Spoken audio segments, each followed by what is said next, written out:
Oh, howdy all, grab yourselves a beer. It is time for some Path of Exile discussion. Today, we're hanging out in the menagerie with Einhar because we're going to be talking about bestiary crafting.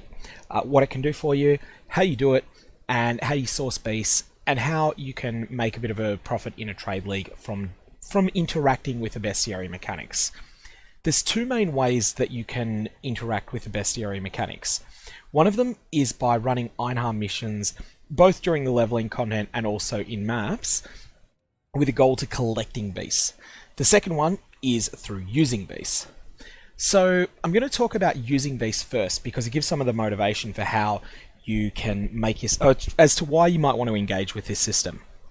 So, firstly, I'd like to point out that there is the capacity to purchase these bestiary orbs from Einhar, and what these will do is let you sell the beasts that you've collected to other players.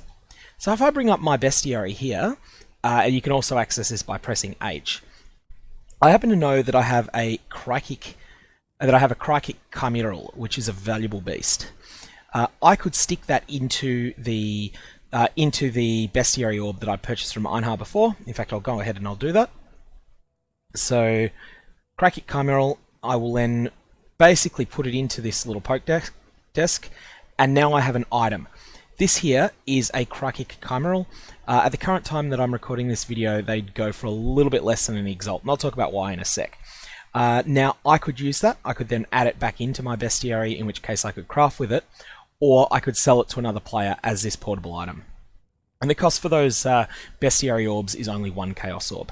You're not going to be putting all of your beasts into the bestiary orbs. You're only going to be doing it for select ones. But as far as collecting beasts go, that is how you would profit from it. So I could sell that Krykic chimeral for about 130 or 140 Chaos at the time I'm recording this video. The time that you're watching it, beasts fluctuate a lot in price. It could be 2 Exalts, it could be 0.3 Exalts. Prices vary all the time. So, let's have a quick look at what the beast crafting allows you to do. So you come to the beast altar, and there's a number of different things that you can craft here. And they vary from very weak, so a stack of 8 chromatic orbs. Wow, who cares? 4 jeweler's orbs, a single orb of fusing. And then there's some that allow you to do some interesting things. Add a suffix while removing a random prefix from a rare item. Add a very specific suffix mod to a flask. Or, this Krykic chimeral here is possibly the most interesting of them all. It allows you to mimic the effects of an Eternal Orb, a now completely legacy form of currency, that basically allows you to save state an item. You can then perform further crafting on it, and you can always reverse it back to that imprint, as long as you don't corrupt the item, and as long as it hasn't been mirrored. You're able to revert it back to what it originally was at the time you took the imprint. However, the Krykic chimeral doesn't mimic an Eternal Orb completely. Eternal Orbs could only be used on magic or rare items. These Krykic chimerals can only be used on magic items. However, I'll get to in a sec, they're one of the most powerful things you can do with beast crafting, and it just goes to show how absurd Eternal Orbs were before they went legacy a few years ago. So, the first thing to note is that there's a lot of these that are just low value crafts that you can just use frivolously. So here's a good example. Consumes a Salkine Roa, which is not used in anything else important, and 3 other completely random beasts, and I'll show you the flow of the combat encounters. Now I'm just going to initiate the fight. You'll then have to fight the 4 monsters that you selected. They'll have the same mods that they had when you fought them.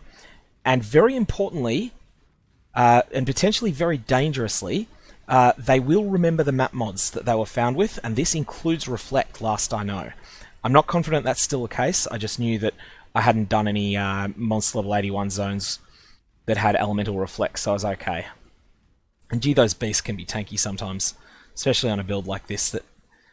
And so there you go, that's the flow of the encounters. You get what you're told you're going to get. And most of these can just be wasted if you want to. But let's go through the ones that matter. So, firstly, the best of them in the current economy is the Phenomenal Plagued Arachnid. What this does is it splits a rare item into 2 with half the mods on each item. Now this cannot be used on Shaper or Elder items. The item that you split in this way remembers its 6-link status. Oh, so it remembers its sockets and links. So each of the two parts will be a 6-link if you split a 6-link with it. And early in a league, that's the best thing you can do with phenomenal plagued arachnids. It loses its enchanted status, however. So if the item has a labyrinth enchant on it, then it will lose them. So the best use in the early league is to duplicate high item level 6-linked armor, but late league there's much more potential in that.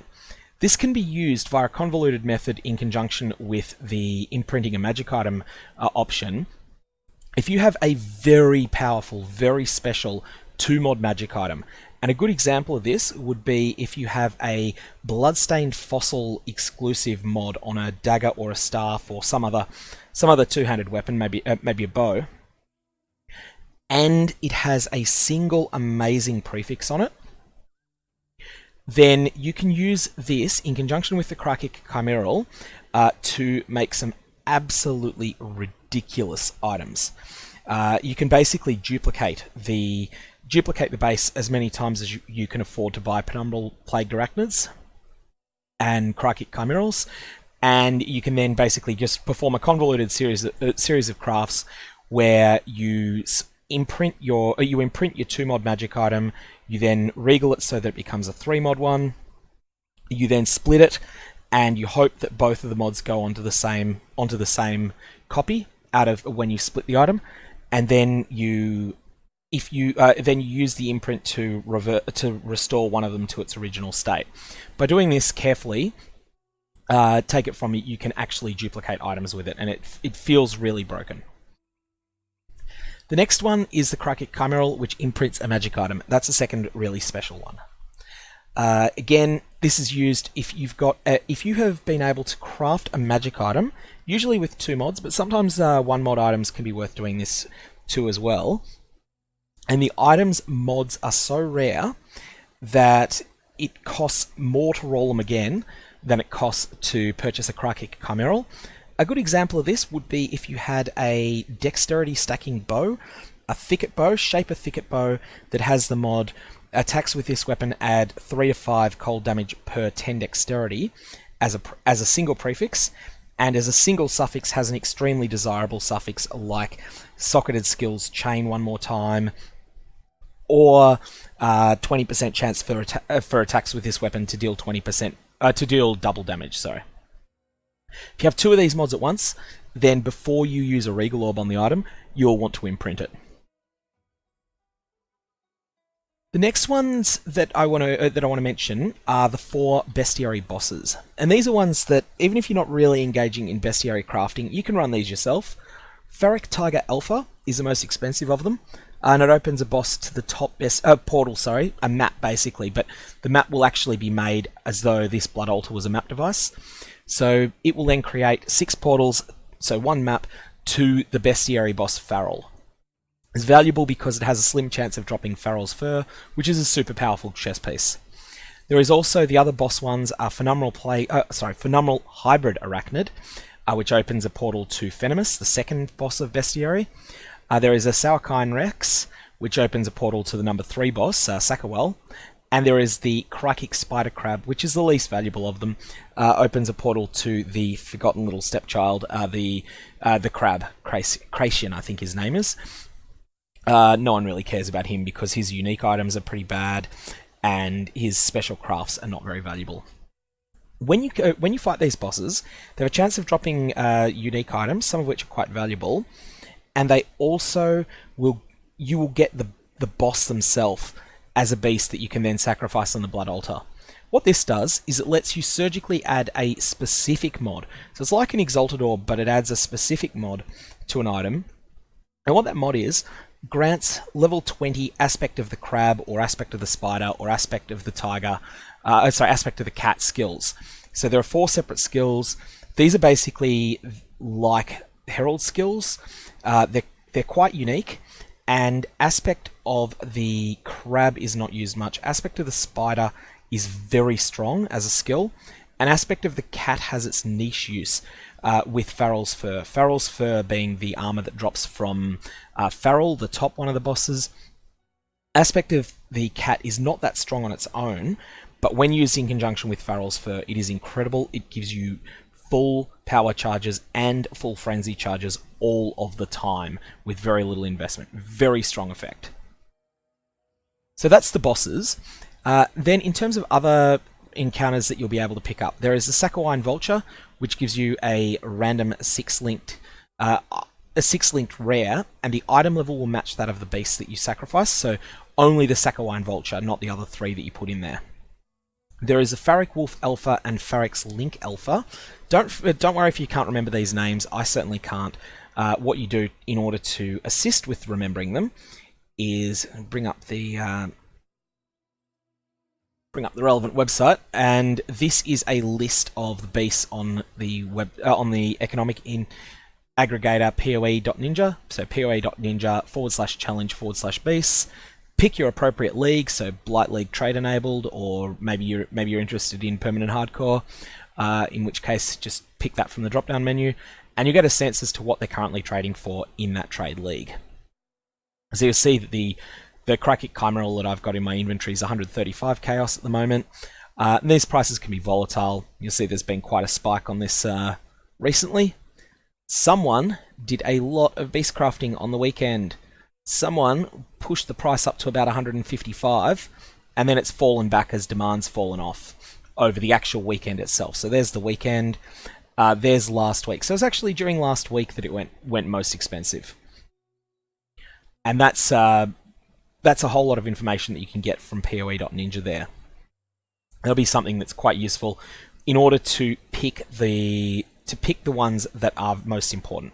But the other thing that you can do is just come here to the blood altar and select hide unusable, and it will only show you the recipes that you can craft. And so you'll see at the moment, because I'll just add that one back in so that just waste my chaos orb there to add it back in, and you'll see that I've got create an imprint of a magic item, add a suffix, remove a random prefix is an interesting effect, and I was just getting to that. That's what the Pharric's Link's Alpha and the Pharric's Frost Hellion, the Pharric's Link and Pharric's Wolf Alphas do those things. So one of them adds a suffix and removes a random prefix, the other adds a prefix and removes a random suffix. This is an alternative to using an Orb of Annulment when you want to surgically remove a particular bad mod from a rare item. You can only use this on rare items, and it is a very powerful way. When you have an item that had one amazing mod, it was a magic item with one mod on it, you then went and regaled it, hoping to get a second good mod, but with a view towards later crafting it further and maybe multi-modding the item. If that goes the wrong way, so say for instance you start out, you have a 6-linked Elder weapon with socketed gems are supported by level 20 Fortify, very powerful prefix mod, and then you go and regal that item. You're intending to multi-mod it, but instead you get the lowest tier attack speed.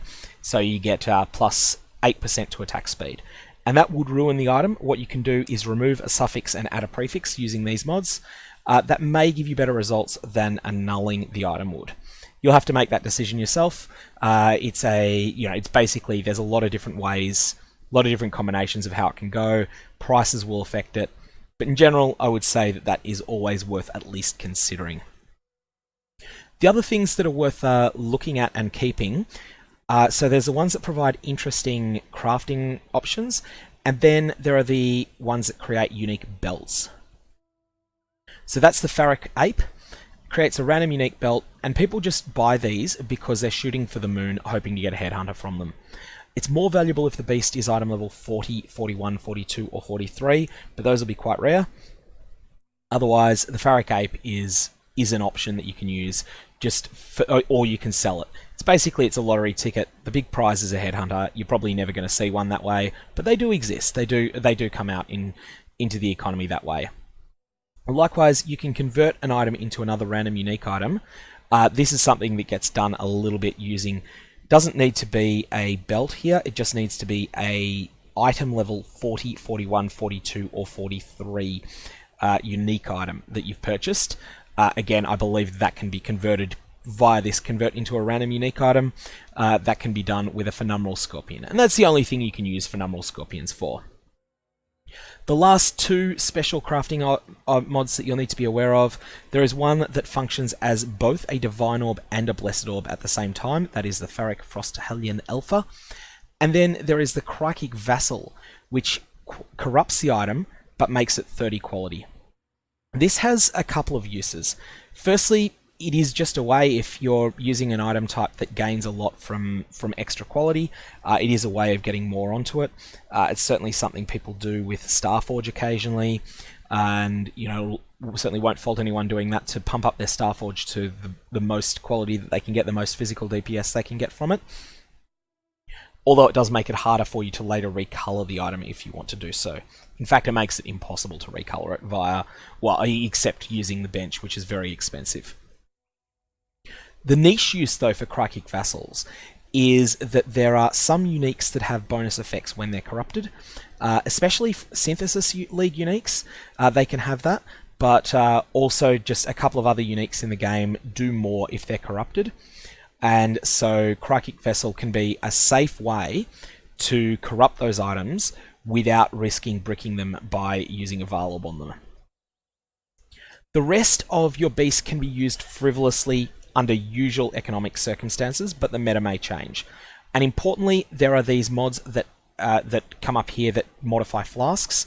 These are something that you can use frivolously while you're leveling, and that will really help you, especially if you're a hardcore player. They only require 4 rare beasts. These beasts do not need to be anything specific at all, and the game will not use your precious ones. It will use the dumpster trash. So that's the beast crafting side of things, and that should give a bit of a sense as to why people want beasts and why people will go out of their way to put more beasts onto their maps when they're running them. In terms of how you actually get beasts, the best way to do so is by using bestiary scarabs. However, scarabs are a pretty scarce resource, and in order to get maximum value, you want to be doing them in groups. However, whilst scarabs run out pretty quickly, Einhar's daily missions are a great source. You'll see here that I've got 15 yellow Einhar missions and 8 red missions saved up. If you haven't been running these, you've probably got more than me, because I have been running a few of them as well. And they're just a way of adding a few more packs of monsters onto a map you are already going to run. So if I was going to go and run some tier 10 maps, which I don't really plan to do at the moment, I'm pretty comfortable in running red maps at the moment, but if I was going to go back to yellow tier maps, I could run 15 of them with Einhar missions, and that would just get me bonus monsters to kill, and in addition to that, the chance of getting one of the big payoffs. Perhaps if I got lucky, I could get a phenomenal plagued arachnid, or a Crikey Chimeral, or a Pharaoh Tiger Alpha. Actually, the Pharaoh Tiger Alpha I couldn't get. That's locked to tier 13 and up, but I believe it's the only one that's locked to tier 13 and up, and I believe that the one that lets you summon Venomous, which is the phenomenal hybrid arachnid, I believe that is locked to tier 11 maps and up. So, what you want to do, however, if you're in a group, everyone that is in the map at the time the beast is first encountered will get a copy of that beast when you kill it, or when Einhar captures it. So what you want to do is find other players that are also trying to get that are trying to build up a decent sized bestiary, and run rotations with them. And the best spot to organize this at the moment is the global channel Global 666. So 666 for the mark of the beast. And this channel is pretty quiet, but it's somewhere that occasionally people will organize groups where everyone comes and runs a bunch of bestiary maps together. One way that you can do this is have everyone roll a tier 15 or say tier 13 or higher map, and then apply an Einhar mission to it, and then you just go through it. You run through looking for the beasts, and then depending upon the group, you may also decide to kill the map boss as well. The reason that you might kill the map boss is that when you kill a map boss in the current state of the game, you have a good chance, it's not a small chance, it's quite a high chance of receiving a random master mission of the same tier. So if you're running your tier 15s and you kill the boss, then you've got, I think it's a 50% chance, so 10% for each master. I'm open to being proven wrong on that when someone does some statistics on it. But so that means that if as a group you each run 5 Einhar missions, that means 30 maps total. On average, you may get 3 of your Einhar missions refunded, plus you get 3 Elva, 3 Jun, 3 Zana, and more importantly, 3 Nico. So that's the benefit of the Einhar rotations, and those are organised in Global 666 and also in Global 820 quite a bit as well. They are pretty slow. There's not that many people actively doing them, but there is a staggering demand for the top 2 craftables. That's the Phenomenal Plagued Arachnid and the Crykic Chimeral. So definitely you want to find those if you can. In any case, I'll leave it at this point. I think hopefully that gives you a bit of a sense as to why people run beast rotations, what you're hoping to get from them, and some ideas as to how you might want to use beast crafting in either creating your next masterpiece or creating your next Varlord bait. But if you've got any questions, definitely fire away below. Otherwise, hope you have a good one.